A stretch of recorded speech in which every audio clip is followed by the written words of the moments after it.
Of Ghana's first president, Osajifo Dr. Kwame Nkrumah, Ibrahim Abubakar, looks at the state of the pencil factory he did establish in Kumasi. Behind me is the pencil factory, one of the several factories established by Ghana's first president, Osajifo Dr. Kwame Nkrumah. The existence of this factory meant the country produces and uses locally made pencils without having to rely on imported ones. Thousands of jobs were also created, but the narrative has changed. The factory is now defunct, and we have to import pencils in the country.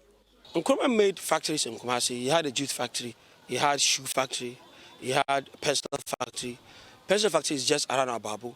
Jute factory was at Insane. Shoe factory also around Insane. And then tobacco factory was at Ejura.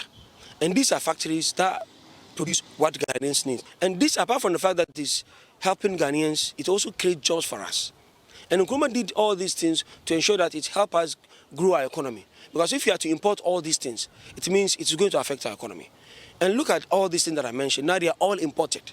Because if you have the pencil factory at that time, with all that structure it has, if it still exists up to date, one would have think that it would have enhanced, maybe had another branch somewhere which would engage more Ghanaians. We would have been fighting for jobs today. If all these factories, even in Ashanti alone, are working, what Nkrumah intended to do with all these factories was to make sure Ghana be of its own, so that we can manage our economy the way we want it. I feel disappointed anytime I see any of the factories. And one will ask why. It is all because of the way Nkrumah was exited. After the overthrow, people intend to make Nkrumah look devil. So even the factories were not allowed to function, so that people will remember Nkrumah. Let's allow it to spoil, let's get it destroyed, so that people will forget about Nkrumah. Because the more you enter into all these factories, the more you remember Nkrumah.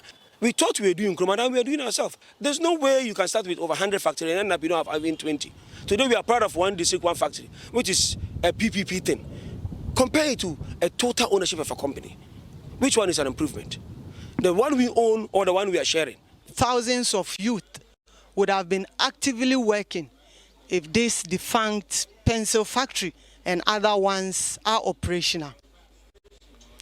Ibrahim Abubakar, TV3 News, Kumasi.